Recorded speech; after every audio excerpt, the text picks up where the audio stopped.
Hello everyone, क्या हाल चाल। स्वागत है आपका डाइजेशन एब्जॉर्प्शन की एक और वीडियो में। और इससे पहले वाली वीडियो में हमने अपनी सारी ग्लैंड कंप्लीट कर ली थी और डाइजेशन और एब्जॉर्प्शन का एक लास्ट टॉपिक जिसे हम कहते हैं प्रोसेस ऑफ डाइजेशन, वो हमारा रह रहा है। वो आज हम इस वीडियो में कंप्लीट कर लेंगे। तो प्रोसेस ऑफ डाइजेशन समझाने से पहले मैं आपको बताना चाहता हूँ कि जैसे मान लीजिए मैं डायग्राम की मदद से आपको पूरा समझा दूंगा, इससे आपको पूरा एक तरीके से ओवरव्यू मिल जाएगा स्टार्ट होने से पहले। मान लीजिए एक ह्यूमन बीइंग है, ये एक ह्यूमन बीइंग हो गया।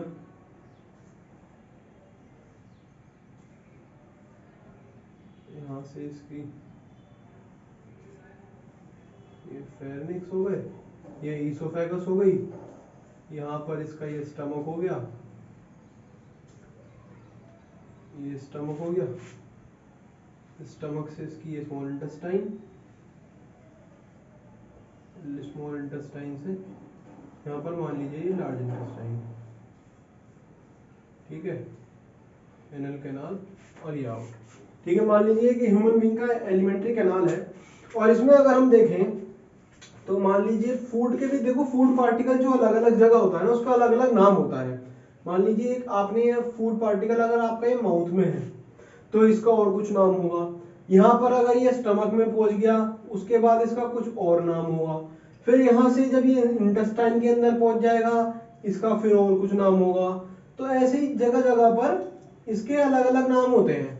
ठीक है, अगर कोई फूड आपका माउथ के अंदर है फूड, तो उसको हम कहते हैं बोलस। क्या कहते हैं? बोलस। जो फूड पहले माउथ के अंदर होता है और उस सलाइवा के साथ मिला हुआ जो फूड होता है उसे हम कहते हैं bolus. Food with saliva, food in mouth with saliva, उसे हम कहेंगे बोलस। फूड के particle, food in mouth, food के पार्टिकल जो माउथ में प्रेजेंट है सलाइवा के साथ, उसे हम कहेंगे बोलस। ठीक है, अब वही फूड पार्टिकल जब आप इंगल्फ करके यहाँ पर स्टमक में चला जाता है और यहाँ पर ये HCl के अंदर मतलब डूब जाता है, एसिडिक मीडियम में डूब जाता है, तो उसको हम कहते हैं काइम। इस फूड पार्टिकल को कहते हैं हम काइम।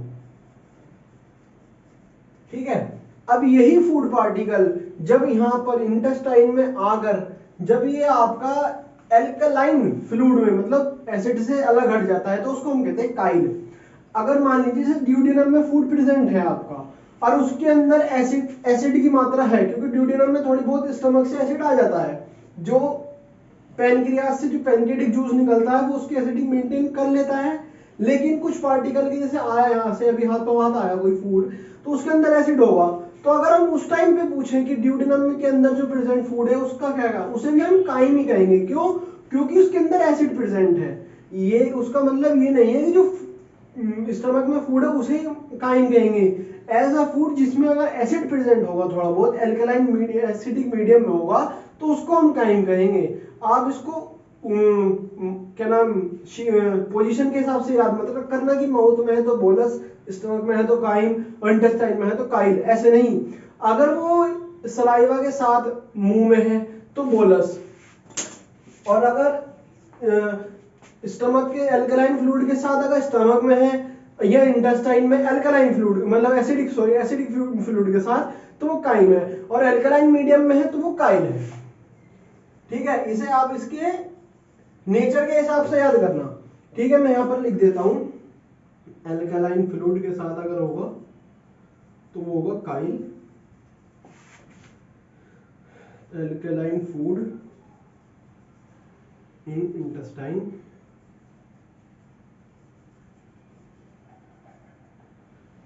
ठीक है।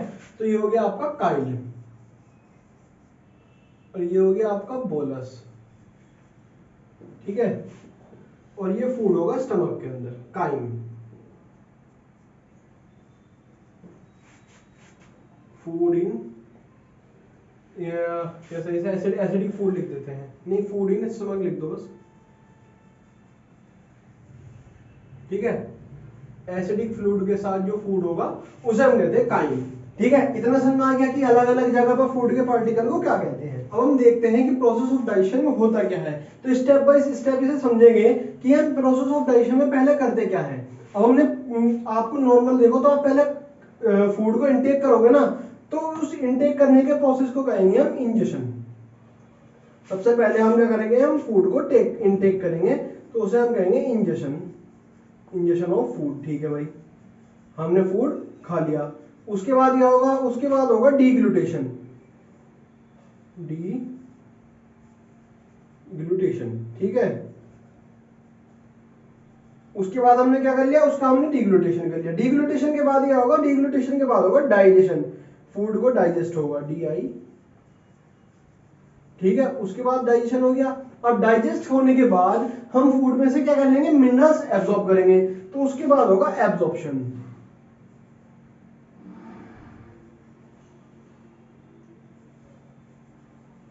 ठीक है, एब्जॉर्प्शन होने के बाद अब आपने उसमें से मिनरल्स न्यूट्रिशन एब्जॉर्ब कर लिए, उसके बाद होगा उसका डिफिकेशन, मतलब बाहर निकाल देंगे उसको हम।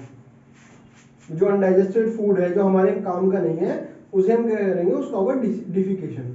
ठीक है, डिफिकेशन यहां से हो जाएगा, ये एनल कैनाल से ये आपका बाहर हो जाएगा। ये बाहर क्या कहते हैं, उसके कहते हैं फीसेस या फीकल मैटर, ये बाहर आ गया। ठीक है, इतना हो गया। लेकिन एब्जॉर्प्शन के बाद एक प्रोसेस और होता है जिसे हम कहते हैं assimilation.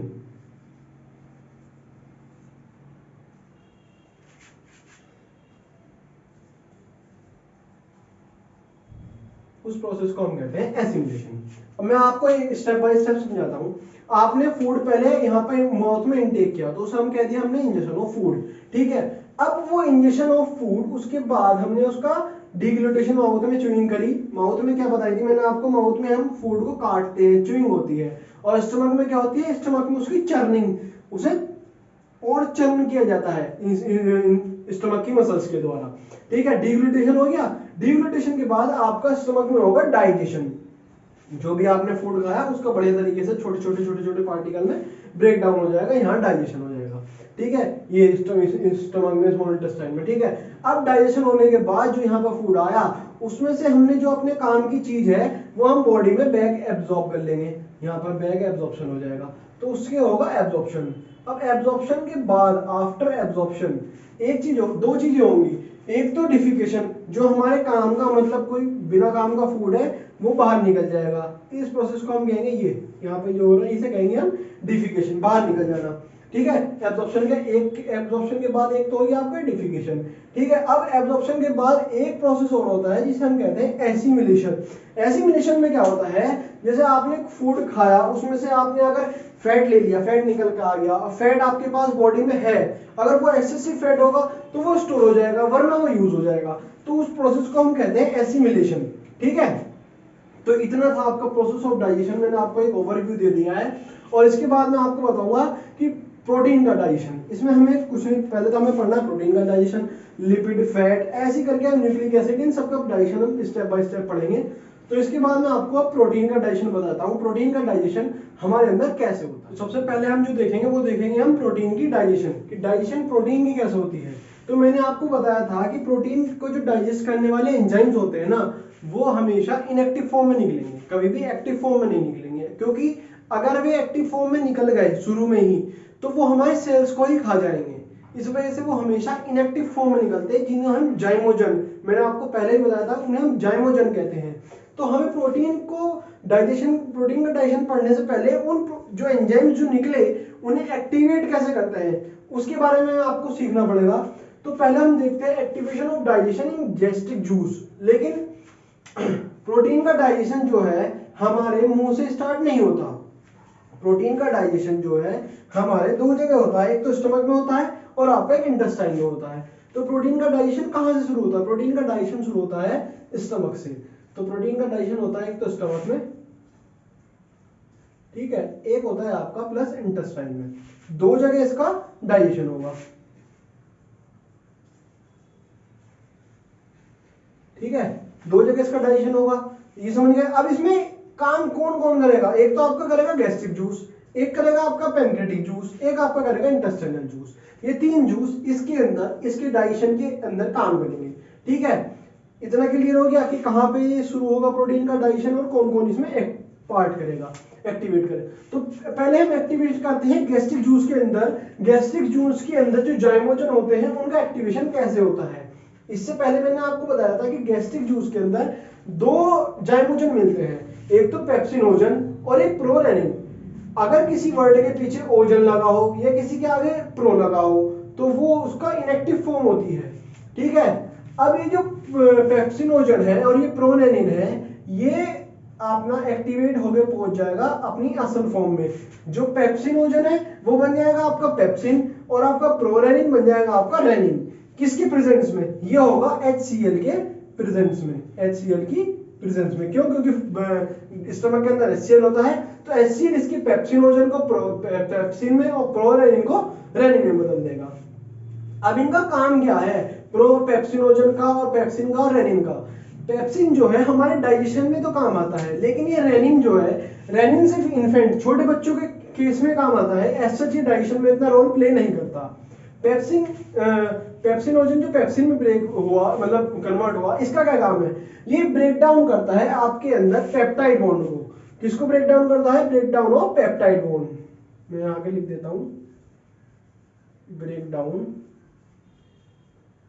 Of peptide bond. Peptide bond को तोड़ने का काम करता है ये। कौन? अपना पेप्सिन। अभी पेप्टाइड बॉन्ड होते क्या है? अब आधे बच्चे डाइजेशन तो पढ़ लेते हैं, लेकिन उन्हें यही नहीं पता कि हमारा पेप्टाइड बॉन्ड भी कुछ चीज है और ये कौन तोड़ रहा है। तो पेप्टाइड बॉन्ड क्या होते हैं? प्रोटीन के अंदर, प्रोटीन के जो मोनोमर्स होते हैं, मोनोमर्स एक छोटी यूनिट प्रोटीन की मिलकर एक लंबी चेन बनाती है, जिसे हम कहते हैं पॉलीमर्स। आप ऐसे समझ लीजिए, जैसे माला का एक मोती, उसे हम कहेंगे मोनोमर्स, और पूरी माला को कहेंगे हम पॉलीमर्स। तो पूरी जो माला है, ऐसी प्रोटीन की पूरी चेन होती है, हम कहते हैं पॉलीमर। ठीक है, अब जो माला के अंदर जो हमारा धागा होता है, ऐसे ही इसके अंदर पेप्टाइड बॉन्ड होते हैं। जब तक हम उस धागा को नहीं तोड़ेंगे, माला नहीं टूटेगी, माला ऐसे टूट जाएगी। तो पेप्सिन जो बॉन्ड है, जो पेप्सिन एंजाइम है, ये क्या करता है? उस माला के धागे को, यानी कि पेप्टाइड बॉन्ड को तोड़ता है, जिससे सारे मोनोमर बिखर जाते हैं, प्रोटीन टूट जाता है। डाइजेशन क्या है? डाइजेशन मैंने आपको पहले बताया था, डाइजेशन टूटना ही तो है एक तरीके का, बड़े पार्टिकल को छोटे पार्टिकल में तोड़ना। तो ऐसे ही पेप्सिन क्या काम करता है? बड़ी सी चेन को प्रोटीन के छोटे छोटे मोनोमर्स में तोड़ देता है। कैसे? उसके बीच के धागे को तोड़ के, यानी कि पेप्टाइड बॉन्ड को तोड़ के। तो ये काम होता है इसका पेप्सिनोजन का। प्रोरेनिन का क्या काम होता है? प्रोरेनिन इन्फेंट के अंदर मिल्क की कर्डलिंग कराता है, मतलब मिल्क को दही जमाता है उसको। आपने देखा होगा, जैसे छोटे बच्चे को आपने दूध पिलाया, ठीक है, अगर वो दूध पी गया, जब पीता है तो उसकी माताश्री उसके थपथपाती है जिससे वो अंदर निकल ले दूध को। अगर वो नहीं निकलता, अगर हाथों हाथ ही उल्टी कर देता है, तो वो दूध जो है हाथ तो तभी as it is hand to hand ही फटा हुआ निकलेगा अंदर से। क्यों? क्योंकि वो रेनिन के कांटेक्ट में आ जाता है। रेनिन क्या करता है? रेनिन उसको एकदम से ही कर्डलिंग, मिल्क को एकदम तोड़ देता है। ठीक है, ये मिल्क का सिर्फ इसका इतना काम है कि ये इन्फेंट के अंदर इसको कर्डलिंग कराता है। कैसे कराता है? अब ये सुनिए, एक कैसीन नाम का मिल्क प्रोटीन होता है जो मिल्क में पाया जाता है। रेनिन उसके साथ मिलकर इस कैसीन को पैराकैसीन में ब्रेक कर देगा। ठीक है, ये रेनिन इसको पैराकैसीन बना देगा। ठीक है, अब ये पैराकैसीन कैल्शियम के साथ मिलकर कैल्शियम पैराकैसीन बना देगा, जिसकी वजह से आपका मिल्क कड़ल मतलब जम जाएगा। ठीक है, इतना समझ में आ गया? ये आपको मैंने बता दिया है, ये प्रोसेस डाइजेशन से अलग पार्ट है कि रेनिन कैसीन जो एक मिल्क प्रोटीन है उससे मिलकर आपका पैराकैसीन बनाएगा, पैराकैसीन कैल्शियम के साथ मिलकर आपका कैल्शियम पैराकैसीन बनाएगा, और वो कैल्शियम जो है पैराकैसीन मतलब कर्डलिंग हो जाएगी मिल्क की। ठीक है, इतना काम तो होता है आपका गैस्ट्रिक जूस के अंदर। ठीक है, अब गैस्ट्रिक जूस के बाद आती है बारी पैनक्रेटिक जूस की। अब पैनक्रेटिक जूस में दो एंजाइम होते हैं, लेकिन एक तीसरा भी होता है। एक होता है ट्रिप्सिन, एक होता है आपका काइमोट्रिप्सिन, और एक होता है आपका प्रोकार्बोक्सिलिक पेप्टाइडेज। 3 एंजाइम्स इसके अंदर भी होते हैं। तो जैसे ही यहाँ पे पेप्सिन है, ऐसे यहाँ पर ट्रिप्सिन है, जैसे यहाँ पर रेनिन है, ऐसे यहाँ पर काइमोट्रिप्सिन है। कार्बोक्सी पेप्टाइडेज का एक अलग काम है। ये जो है ट्रिप्सिनोजन, मैंने आपको बताया था ओजन आ गया तो ये क्या है इसकी इनएक्टिव फॉर्म। ट्रिप्सिनोजन ट्रिप्सिन में बदलेगा, ठीक है। अब ये काइमोट्रिप्सिनोजन ये आपका काइमोट्रिप्सिन में बदलेगा, और आपका प्रो कार्बोक्सिली पेप्टाइडेज ये आपका कार्बोक्सिली पेप्टाइडेज में बदलेगा, ठीक है। अब यहां तो इसने HCl ने कर दिया था काम, यहां कौन करेगा? तो ट्रिप्सिनोजन को जो ट्रिप्सिन में बदलता है उसको, उस एंजाइम्स को कहते हैं हम एंटेरोकाइनेज। एंटेरोकाइनेज की मदद से, यहाँ पर कई बार क्वेश्चन पूछ लेता है कि एंटेरोकाइनेज का क्या रोल है। एंटेरोकाइनेज डाइजेशन में तो रोल नहीं करता, लेकिन वो इसको एक्टिव फॉर्म में बदलने का काम करता है। तो ये किसकी मदद से होता है? ये होता है आपका एंटेरोकाइनेज की मदद से आपका ट्रिप्सिनोजन ट्रिप्सिन में कन्वर्ट हो जाएगा, ठीक है। और ये काइमोट्रिप्सिन, जब एक बार ट्रिप्सिन हो गया ना, बन गया जब एक बार ट्रिप्सिन, तो बाकी का काम ये खुद ही कर लेता है, इसको किसी की जरूरत नहीं। ये ट्रिप्सिन ही इसको काइमोट्रिप्सिन में बदलेगा, और एक यही ट्रिप्सिन की मदद से ये तीसरा वाली भी आपकी रिएक्शन हो जाएगी, ठीक है। एंटेरोकाइनेज की मदद से ट्रिप्सिनोजन ट्रिप्सिन में बदला, जहां एक बार ट्रिप्सिन अपनी फॉर्म में आ गया वो आपके काइमोट्रिप्सिनोजन को काइमोट्रिप्सिन में और प्रो कार्बोक्सिल पेप्टाइडेज को कार्बोक्सिल पेप्टाइडेज में बदल देगा, ठीक है। अब इनका काम क्या है? जैसे यहां पर ट्रिप्सिन, जैसे यहां पर वो था ना पेप्सिन, ऐसे यहां पर ट्रिप्सिन है, और ऐसे ही आपका ये कार्बोक्सिल पेप्टाइडेज है। ट्रिप्सिन और कार्बोक्सिल पेप्टाइडेज आपके डाइजेशन के अंदर रोल प्ले करते हैं, ये आपका डाइजेशन के अंदर काम आते हैं। तो मैं यहाँ पे आपको लिख देता हूँ, ये डाइजेशन के अंदर काम आता है और ये भी डाइजेशन के अंदर काम आता है। ये दोनों तो आपके डाइजेशन के अंदर काम आते हैं, ठीक है भाई। और लेकिन ये जो काइमोट्रिप्सिनोजन है, ये समझ लीजिए रेनिन का भाई, ये भी मिल्क की कडलिंग के ही काम आता है। ऐसा कोई मिल्क का पार्ट जो यहाँ कडल, स्टमक के अंदर कडल नहीं हुआ हो, वो आपका पेनक्रियास इंटेस्टाइन के अंदर यहाँ पर ये आगे फर्दर और मूव हो जाता है कडलिंग। और ऐसा कोई पार्ट जो प्रोटीन का डाइजेस्ट ना हुआ हो, वो आगे आगे ट्रिप्सिनोजन और कार्बोक्सिल पेप्टाइडेज की मदद से ये यहाँ पर डाइजेस्ट हो जाता है, ठीक है। अब आपका गैस्ट्रिक जूस के अंदर एंजाइम एक्टिवेट हो गए और आपका पैनक्रियाटिक जूस के अंदर एंजाइम एक्टिवेट हो गए। इंटेस्टाइनल जूस जो सकस एंटेरिकस है, इसके अंदर जो एंजाइम्स है वो एक्टिव फॉर्म में ही निकलते हैं, वो इनएक्टिव फॉर्म में नहीं निकलते, क्योंकि वो हमारे इतने सेल्स को नुकसान नहीं कर पाते। इसके अंदर एंटेरोकाइनेज और इरप्सिन जो ग्रुप है प्रोटीन डाइजेस्टिव एंजाइम का, वो निकलता है। एंटेरोकाइनेज मैंने आपको यहाँ बताया था कि ये डाइजेशन के अंदर काम तो नहीं करता, लेकिन बस ट्रिप्सिनोजन को ट्रिप्सिन में बदलता है। इसका मेन मोटिव जन्म लेने का आप कह सकते हैं एक उद्देश्य यही है कि ट्रिप्सिनोजन को भाई मुझे तो बस सिर्फ ट्रिप्सिन में बदलना है। तो मैंने यहाँ पर लिख दिया enterokinase non protein digestive enzyme. ये प्रोटीन डाइजेस्टिव एंजाइम नहीं है, कोई काम नहीं आता डाइजेशन में, सिर्फ इसको एक्टिवेट करने का काम आता है। अब जो मेन खेल खेलता है वो खेलता है इरप्सिन। इरप्सिन क्या है? इरप्सिन है group of protein digestive enzyme in intestinal juice. Intestinal juice सकस एंटेरिकस के अंदर प्रोटीन डाइजेस्टिव एंजाइम्स दो निकलते हैं। एक तो निकलता है एक आपका अमाइनो पेप्टाइडेज, एक आपका निकलता है डाइपेप्टाइडेज, और इन दोनों के ग्रुप को कही देते हैं हम इरप्सिन, ठीक है। इन दोनों का काम ये दोनों आपके डाइजेशन के अंदर काम करते हैं। ये कोई कर्लिंग वर्लिंग नहीं कराएंगे, ये आपका प्रॉपर डाइजेशन के अंदर काम करेंगे, ठीक है। इतना समझ में आ गया? मैं आपको दोबारा रिपीट कर देता हूँ। प्रोटीन डाइजेस्टिव एंजाइम, प्रोटीन के जो एंजाइम्स निकलते हैं वो सब इनएक्टिव फॉर्म में निकलते हैं, सारे द्वारा एक्टिव होते हैं। इनएक्टिव फॉर्म जाइमोजन के फॉर्म में निकलेंगे, बाद में एक्टिव होंगे कहां कहां पर? एक तो आपका गैस्ट्रिक जूस, एक आपका पैनक्रियाटिक जूस, एक आपका इंटेस्टाइनल जूस, ठीक है। गैस्ट्रिक जूस में एक निकलेगा पेप्सिनोजन जो पेप्सिन में बदलेगा, इतना याद रखो।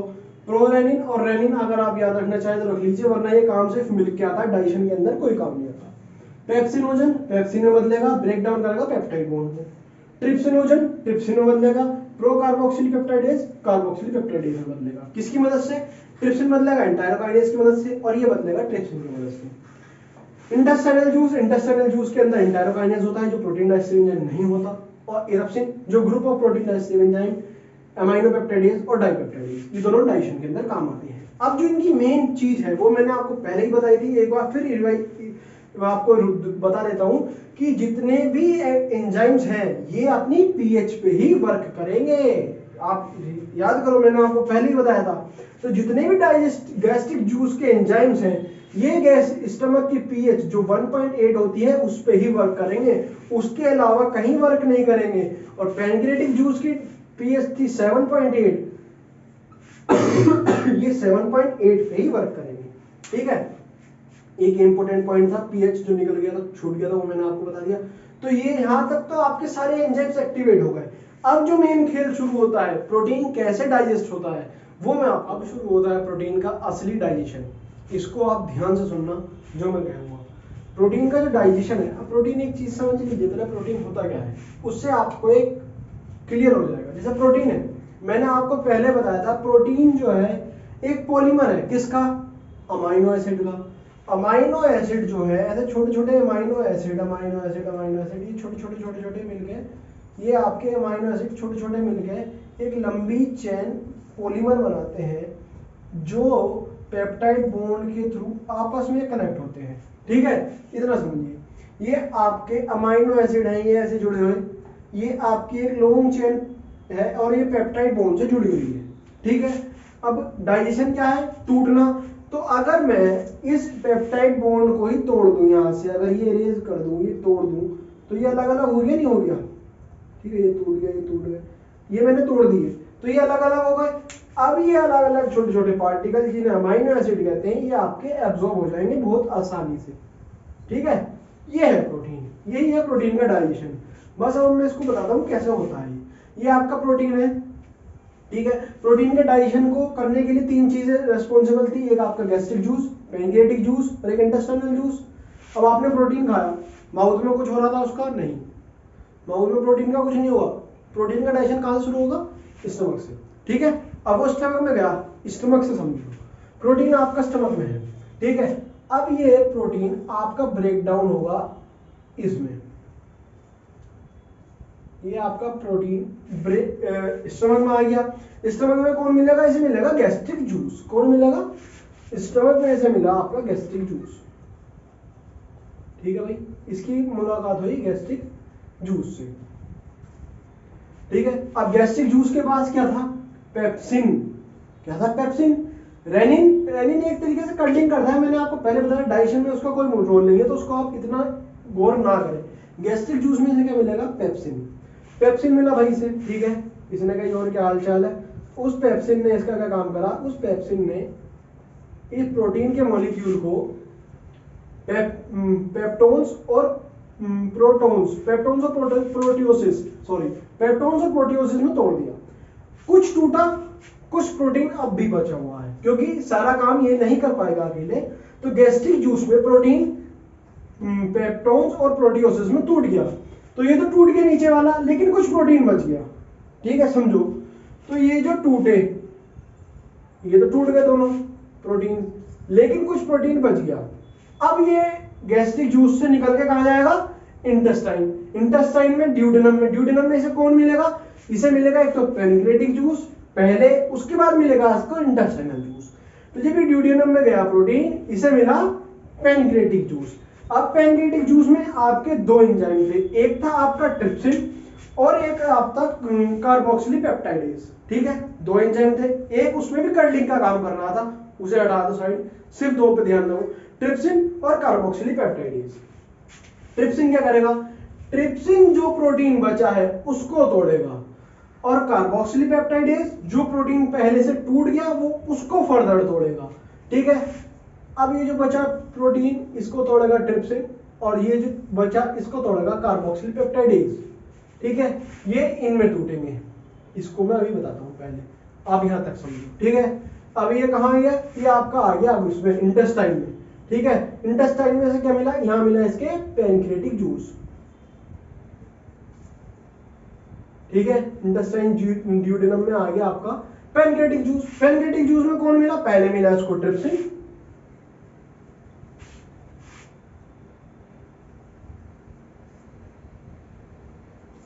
ठीक है, पहले मिला इसको ट्रिप्सिन, ट्रिप्सिन ने प्रोटीन को तोड़ दिया, फिर इसे मिला कार्बोक्सिलिपेप्टाइडेज।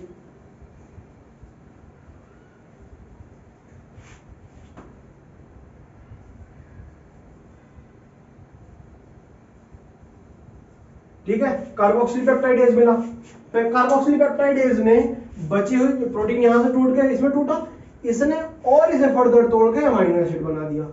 ठीक है, कुछ अमाइनो एसिड भाई यहाँ बन गया, ध्यान रखना, कुछ अमाइनो एसिड यहाँ बना, तो ये तो यहीं से यहीं एब्जॉर्ब हो जाएगा। क्यों? क्योंकि एक अमाइनो एसिड जब यहाँ से टूट गया था तो इजिली एब्जॉर्ब हो रहा था, तो ये तो यहीं पे एब्जॉर्ब हो गया। अब बचा ये प्रोटीन तोड़ के फिर यही बन गया, कौन? पेप्टोन्स और प्रोटियोसेस। तो ये अब चले आगे, ये दोनों भाई बंधु चले आगे, अमाइनो एसिड यहीं पर डाइजेस्ट हो जाएगा। ठीक है, कुछ अमाइनो एसिड पैनकेटिक जूस ने डाइजेस्ट कर दिया, लेकिन जो फाइनल अमाइनो एसिड जो ये भी बचे, ये भी कौन डाइजेस्ट करेगा? ये करेगी आपकी इंटेस्टाइनल जूस। ये अब आ गए आपके इंटेस्टाइनल जूस के पास। ठीक है सर जी, ये आ गए आपके इंटेस्टाइनल जूस के पास। अब इंटेस्टाइनल जूस इन्हें डाइपेप्टाइडेज और डाइपेप्टाइडेज में तोड़ देगा, और डाइपेप्टाइडेज की मदद से इसको तोड़ देगा फाइनली अमाइनो एसिड में। इंटेस्टाइनल जूस में मैंने आपको बताया था दो एंजाइम मिलते हैं, एक तो आपका मिलता है डाइपेप्टाइडेज, एक आपका मिलता है अमाइनो पेप्टाइडेज। तो अमाइनो पेप्टाइडेज इन दोनों को तोड़ेगा डाइपेप्टाइडेज में, और डाइपेप्टाइडेज इनको तोड़ देगा अमाइनो एसिड में, जो आपको इजीली एब्जॉर्ब हो जाएंगे। कहां पे आए? अब ये आपका इंटेस्टाइन के पास भाई। अब हम फाइनल टच जो इंटेस्टाइन देगी इसको, इसके पास आ गए। किसके पास आ गए? ये आ गए इंटेस्टाइनल जूस के पास, कि भाई उन दोनों ने तो अपना काम कर दिया, अब तू अपना काम कर। इंटेस्टाइनल जूस में दो चीज मिल रही थी, एक तो आपका मिल गया था अमाइनो पेप्टाइडेज,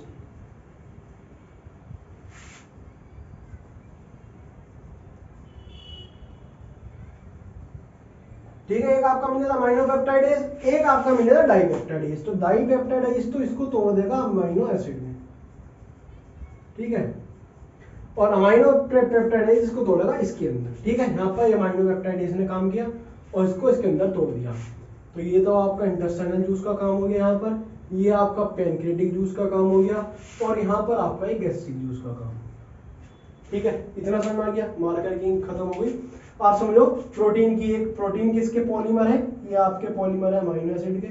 ठीक है, प्रोटीन एक अमाइनो एसिड का पॉलीमर हो गया, और इस पॉलीमर को अगर हम ऐसे तोड़ दें मोनोमर्स में अलग अलग, तो ये अमाइनो एसिड बन जाएगा, और अमाइनो एसिड इजीली एब्जॉर्ब हो जाएगा। तो प्रोटीन पहले गया गैस्ट्रिक जूस में, क्योंकि स्टमक में होनी है प्रोटीन की डाइजेशन, स्टमक में से मिला पेप्सिन ने से तोड़ा पेप्टोन्स और प्रोटियोसेस में। ठीक है, ये टूट गया, कुछ प्रोटीन बच गया, आगे जाके इसे मिला पैनक्रियाटिक जूस, बचे प्रोटीन को इसने दोबारा पेप्टोन्स और प्रोटियोसेस में तोड़ा, और कार्बोक्सिलिक पेप्टाइडेज ने कुछ अमाइनो एसिड यहाँ पर बना दिया। अब ये पेप्टोन्स और प्रोटियोसेस ये आगे गए, फर्दर गए, तो इंटेस्टाइनल जूस में इन्हें मिला अमाइनो पेप्टाइडेज और डाइपेप्टाइडेज। अमाइनो पेप्टाइडेज ने इन्हें डाइपेप्टाइडेज में तोड़ा, और डाइपेप्टाइडेज ने इन्हें तोड़ दिया अमाइनो एसिड में। ठीक है, इतना है आपका प्रोटीन का डाइजेशन। इसे आप क्लियर करो, पक्का करो, और इसमें बस यही याद रखना है कि कौन सा एंजाइम कहां पर क्या वर्क कर रहा है। लेकिन पीएच भी याद रखो इसकी पीएच क्या थी? इसकी पीएच थी आपकी 7.8, ये 7.8 पे काम करेगा, इसकी थी 1.8 और इसकी थी 7.8। ठीक है, पीएच जरूर याद रखना, पीएच पे ही वर्क करेंगे एंजाइम्स। अगर पीएच गड़बड़ होगी तो एंजाइम वर्क नहीं करेंगे, पीएच का कुछ भी ऊपर नीचे होगा। तो ये था आपका प्रोटीन डाइजेस्टिव एंजाइम। प्रोटीन का डाइजेशन आपका यहाँ पर कंप्लीट हो गया। ठीक है, अगर कुछ भी दिक्कत हो आप वीडियो को दोबारा देखो, आपको पूरा डाउट क्लियर होंगे, इस चीज की मेरी गारंटी है। और प्रोटीन डाइजेशन यहाँ कंप्लीट हो गया। अगली वीडियो हम देखेंगे स्टार्च डाइजेशन। ठीक है, तब तक के लिए thank you very much, keep smiling and keep learning.